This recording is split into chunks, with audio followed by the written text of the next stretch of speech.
Welcome in. You're listening to Locked On Now NHL, local experts on the biggest stories on the ice. I'm your host, Kainani Stevens. Thank you for making Locked On Now your first listen every single weekday. Now, our NHL hosts are here. They're going to tell you everything you need to know from the night in hockey on Sunday. The Minnesota Wild continued to slide down the standings by giving up a bunch of goals to the Stars in last night's biggest game. The biggest game. The Minnesota Wild are in the middle of their worst losing skid of the season, and it continued against the Stars at home on Sunday night. Our Locked On Wild host clearly taking this one personally. Yikes. Hey everybody, Seth Topol, host of Locked On Wild, your daily Minnesota Wild podcast, recapping yet another loss for the Minnesota Wild, this time by a score of 6-3 at home at the hands of the Dallas Stars. Wild actually led in this game 1-0 on a goal by Nico Sturm, but with 2 seconds left in the first period, the Wild surrender a power play goal. They challenge goalie interference, and the wheels, as you can see, fell off after that. Dallas makes it 4-1 heading into the third period.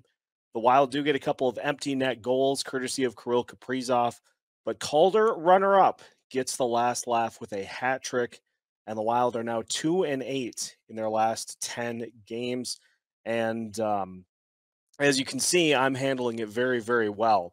But for this Wild team, they just have not had any of the bounces that were working for them earlier in the season.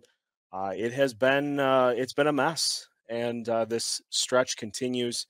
And so for the Wild, they're going to need to try to get things figured out with a home stretch that is now pivotal to their success the rest of the season coming up here the rest of the month.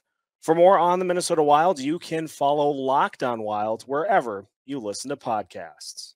Let's go around the league. The Carolina Hurricanes got their first win over the Seattle Kraken at home last night, but Locked On Hurricanes called it an up and down kind of game, and he is here now to explain. Hey there, hockey fans. Jared Ellis here, host of Locked On Hurricanes. And tonight, the Carolina Hurricanes took on the Seattle Kraken in Raleigh for the first time ever.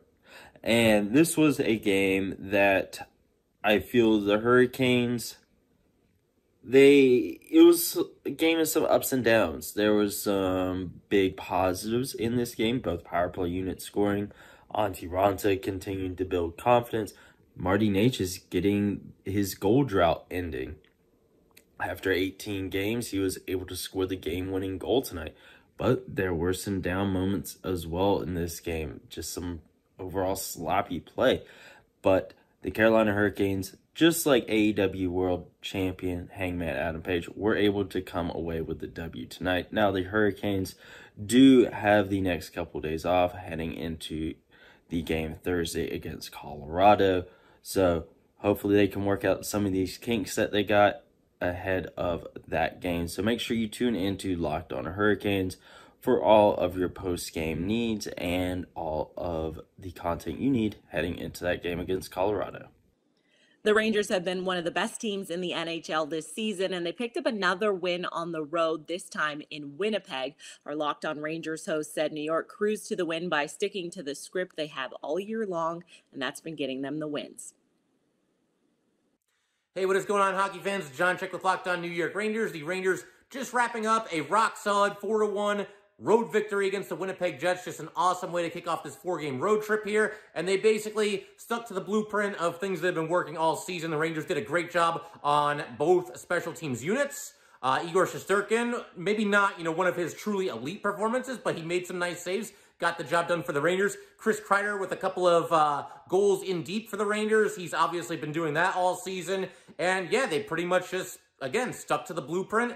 I think one opposite of silver lining in this game is the very simple fact that the Rangers allowed the Jets to get 6 power play opportunities. It's a little bit of a nitpick, but I gotta at least mention it because the Rangers have been taking a few too many penalties recently. That's something that hopefully gets cleaned up. But other than that, awesome start to this road trip. Cannot say enough about the job done by Chris Kreider, Igor Shesterkin, and really the entire Ranger team because they basically dominated 5v5 tonight. And I know the Rangers have caught some flack in the past for not being the best 5v5 team, at least among playoff, position teams. But they were fantastic tonight. So we're going to be talking about all this on the next episode of Locked On New York Rangers. Do not miss it. No luck for the Sharks on Sunday as the offense struggled once again, this time to the Ducks. Locked On Sharks has a recap of the OT loss.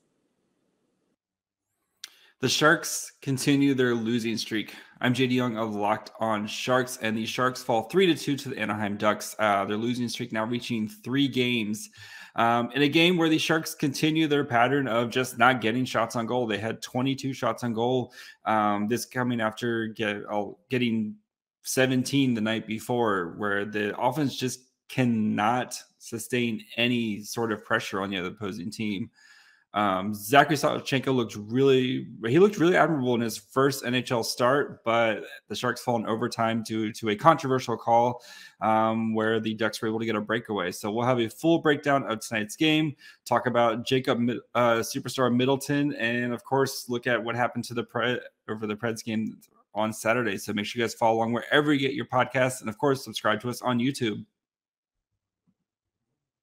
That's going to do it for this edition of Locked On Now NHL. Thank you for making Locked On Now your first listen every single weekday. Make sure you check out Locked On NHL and your team's Locked On podcast. I'm Kainani Stevens. This has been Locked On Now.